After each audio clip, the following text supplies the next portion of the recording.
लखनऊ में एक बेटी के साथ दुर्व्यवहार करने का दुस्साहस किया जाता है और जब उस पर कार्रवाई होती है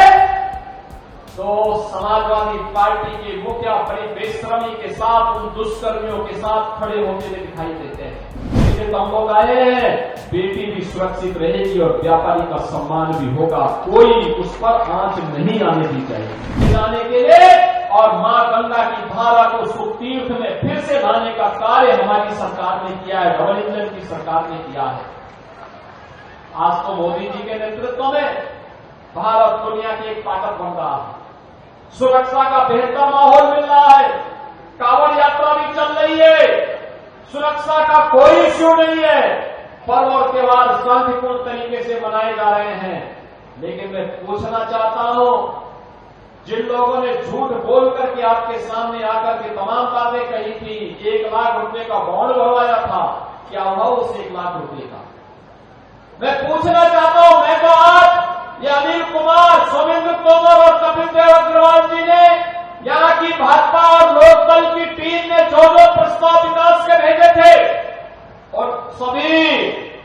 उन सभी योजनाओं को स्वीकृत करके आज उसके लिए मैं यहाँ आपके पास आऊं। पत्थर लगे हैं सबके, कहीं सड़क का है, कहीं पुल का है, कहीं मिनी स्टेडियम का है और कहीं पे अन्य किसी कार्य का है। उसके लिए हम तो पैसा लेके आए हैं, हम विकास लेकर के आए हैं, सुरक्षा का बॉर्डर देने के लिए आए हैं, हमने दिया है तब हम कह रहे हैं। लेकिन समाजवादी पार्टी का मॉडल क्या है? ये उनका मॉडल वही है जो आपने अभी कन्नौज में नवाब ब्रांड देखा है। वो देखा नहीं उनके पार्टी का एक नेता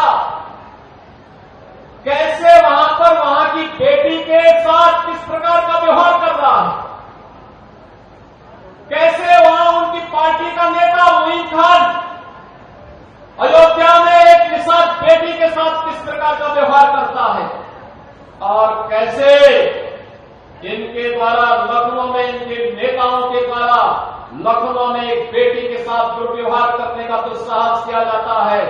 और जब उस पर कार्रवाई होती है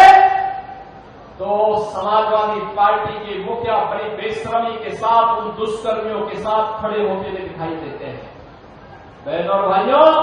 जो समाज अपनी बेटी और अपनी बहनों की रक्षा नहीं कर सकता उसका कोई भविष्य नहीं होता है और इसीलिए तो हम लोग आए हैं, बेटी भी सुरक्षित रहेगी और व्यापारी का सम्मान भी होगा, कोई उस पर आंच नहीं आने दी जाएगी, कोई आंच नहीं आने दी जाएगी। और मैंने जो पहले भी कहा था कि बेटी की सुरक्षा के साथ कोई खिलवाड़ करेगा तो अगले चौराहे पर उसका इंतजार कोई यमराज ही करना होगा, उसके अलावा कोई उसका दूसरा चारा नहीं होगा।